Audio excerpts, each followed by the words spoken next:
Então vai ser o Guilherme direto, a hora que tocar vai ser chute,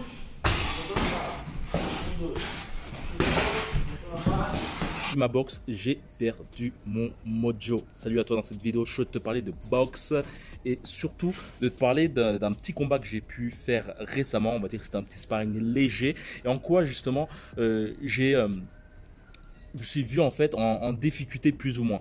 On va dire que j'ai une hantise, c'est pas une hantise, mais je déteste me regarder combattre. C'est dingue. Et par exemple, le dernier combat que j'ai pu faire à main nue, en fait, j'ai du mal à me regarder en fait. J'ai vraiment, je sais pas si ça t'arrive, toi, c'est peut-être la même aussi. Tu n'aimes pas forcément te regarder, et je trouve que ça peut être un très bon point justement d'avoir cette hantise de se regarder. Globalement, je dis que à part un combat qui me délecte, je pense que c'était mon 10e combat. C'était un combat que j'ai fait durant un championnat d'Europe de Malik Bouziane qui effectuait contre un Italien à l'époque. Et ce combat, ce fut l'un des meilleurs combats que j'ai pu faire en termes de sensations durant le combat. Et même en regardant le combat, je trouve que, en tout cas, à cette époque, j'avais une parfaite mobilité. Faut dire que c'était mon dernier combat en poids moyen, c'est-à-dire que c'est à moins 75, vu que j'arrivais pas à descendre de poids. En fait, par la suite, je suis monté à moins de 81 kg. Et en sachant que si tu me suis pendant un bon petit moment, j'ai pu faire un autre combat aussi que je kiffe regarder, mais néanmoins, si tu m'as suivi, ce premier combat en moins de 81 kg, ça veut dire que 5, 6, 7, 8, 9, 10, 11, 6 kilos de plus que l'ancienne catégorie, et ben je perds par KO. J'arrive à bien malmener mon adversaire. Néanmoins, en fait, j'effectue les mêmes stratégies, les mêmes combinaisons, et je me jette beaucoup. Et ça veut dire que, au bout du compte, mon adversaire a une faculté à comprendre ce que je vais faire. Surtout ces entraîneurs qui regardent justement le combat, voient justement mes répétitions de combinaisons, et je me fais happer par un gros crochet très très lourd et je tombe par KO. Mais c'est pas cela que je vais te parler, je vais surtout parler des sensations que tu peux avoir en tant que boxeur et comment justement améliorer ta technique de boxe via les vidéos que tu peux justement filmer de toi durant tes entraînements. D'ailleurs, c'est vraiment un conseil que je te donne. Si tu souhaites améliorer ta technique de boxe, c'est vraiment intéressant, même important pour toi de te filmer faisant du sparring, du sac de frappe et plein d'autres choses. Pourquoi? Parce que en fait, ça te permettra d'avoir un angle de vue qui n'est pas accessible lorsque tu boxes toi-même. Lorsque tu es par exemple en confrontation pure et dure durant un sparring, il est très difficile de voir ses défauts. Et d'ailleurs, je te montrais justement une petite série de combats que j'ai fait avec un Français qui habite ici. D'ailleurs, je te parlerai de l'histoire. Mais en fait, te filmer en train de t'entraîner, c'est le meilleur moyen justement de voir tes erreurs. Et c'est une chose que j'avais pu voir, c'est que dans une biographie, je crois bien l'autobiographie de Michael Phelps, en fait, il disait que chacun de ses entraînements était filmé.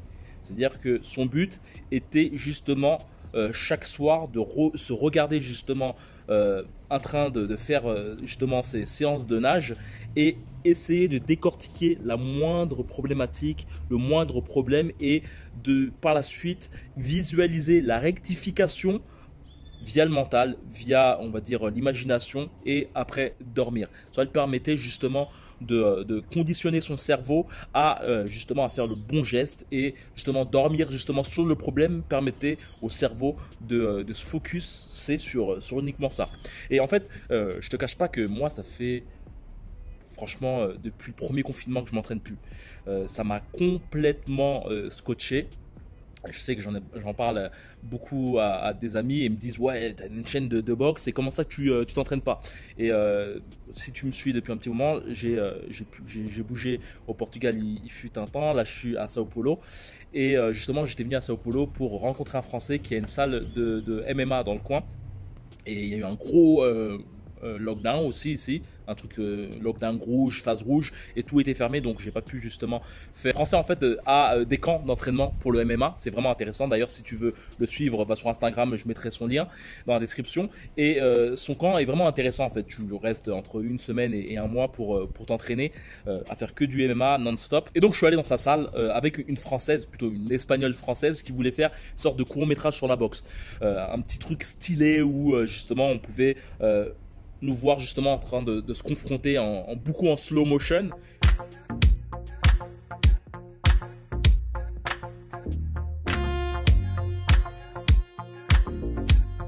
J'ai pas forcément beaucoup fait la fête durant ces 12 mois, quoique en France si. Au Portugal et à Sao Paulo, j'essaye du moins à pas faire le zouave vu que je connais personne, et surtout à Sao Paulo, t'amuser, c'est ce qu'on m'a dit, t'amuser par exemple dans une boîte de nuit en mode à la cool, avoir beaucoup d'alcool dans le sang, et justement si on s'aperçoit que t'es français, tu risques vraiment de passer un sale quart d'heure. Pas dans toutes les régions, en tout cas. En allant là-bas, je pensais voir beaucoup d'agressions. Je voyais beaucoup de choses assez négatives en partant là-bas. Et pourtant, en tout cas dans les régions où je suis allé, beaucoup centré sur Sao Paulo, il y a une très bonne ambiance. C'est une sorte de Portugal à la afro. Il fait beau. Après, néanmoins, bien sûr, il y a des régions qui sont plus ou moins, pas je dirais dangereuses, mais où il ne faut pas forcément faire le kéké. Et en tout cas, c'est vraiment une chose qu'on m'a dit, c'est... fais attention, surtout ne fais pas le zouave dans les boîtes de nuit, surtout si on sait que t'es français, ça peut être difficile. Et donc je ressens globalement les répercussions de ces 12 mois d'inactivité. Et comme j'ai pu dire, le but c'est vraiment de donner des bons rushs à la française et puis après le but aussi c'était de s'amuser un peu. Chose qu'on a fait. Et en fait, plus les rounds passaient, surtout que Thibaut, en fait il s'appelle Thibaut, a un très bon garjo, je crois bien qu'il combat très prochainement. Et ben j'ai senti globalement ma caisse qui n'était plus là. Et surtout le truc, c'est vraiment la garde qui était totalement baissée. Tu peux le voir globalement, la garde est totalement baissée.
Et je terminerai par ça, en fait, la chose que je te conseillerais par la suite, hein, c'est te regarder dans le miroir et faire les mouvements que tu as pu faire en te rectifiant. Regarde des vidéos de boxe qui, justement, permettent de te comparer. Essaie de te comparer avec un boxeur qui a la même attitude que toi, qui a la même taille, qui a l'habitude de se confronter avec des adversaires qui ont le gabarit de tes adversaires à toi, pour justement te rafistoler une technique qui est faite pour toi, quoi. Et si tu souhaites encore mieux te perfectionner, dans la description il y a un lien qui te permettra de télécharger une formation que je t'offre, une formation qui a pour but de te permettre d'augmenter ta technique de boxe chez toi. Justement, le but de cette formation, c'est de te donner un moyen de te cadrer chez toi grâce à des objets du quotidien. Franchement, globalement, le but, c'est de te permettre de t'aider d'objets du quotidien pour te cadrer. Et que veut dire cadrer? Globalement, il faut que tu voies la chose comme une sorte de moule. En fait, tu peux t'aider d'objets du quotidien comme la fameuse corde qui te permet justement de t'esquiver au mieux, comme plein d'autres choses. Tu as certainement pu voir aussi les sortes de bâtons collés sur le mur ou sur un punching ball pour pouvoir aussi esquiver et contre-attaquer. Et c'est justement ces points que je souhaite t'apporter, des points encore plus simples et qui permettent au mieux de te cadrer, avec aussi une compréhension surtout de ta souplesse pour frapper durement. Beaucoup de personnes ont tendance à être rigides dans leur boxe, peut-être c'est ton cas aussi, tu as peut-être la difficulté à avoir une technique de boxe fluide et percutante parce que peut-être que tu es focalisé uniquement sur le haut de ton corps, et pour être un bon boxeur, il faut comprendre les principes du bas du corps, et c'est cela que je souhaite t'amener à avoir une attitude plus souple, plus percutante, et qui te permettra justement même pour ta self-défense d'être plus efficace. C'est dans la description, dans le premier lien, il suffit simplement de cliquer. Par la suite, tu verras, tu auras plusieurs vidéos, en sachant que prochainement, je vais mettre en place une formation une formation que je t'offre, une formation de 7 jours sur comment augmenter sa puissance de frappe. Et ça, c'est très bientôt. Donc, si tu souhaites être au courant justement de cette formation, c'est dans la description, il suffit simplement de cliquer et de me passer ton meilleur mail, et on se retrouve de l'autre côté. Ciao. Que je voulais te partager en tout cas pour performer au niveau de ta technique de boxe, si tu souhaites justement regarder au mieux tes vidéos, la chose que je te conseillerais, c'est tout bonnement de te focaliser sur tes parties du corps, c'est-à-dire que focaliser premièrement sur le haut de ton corps, comment se passe au niveau de ta garde, surtout comment tu réagis justement au coup.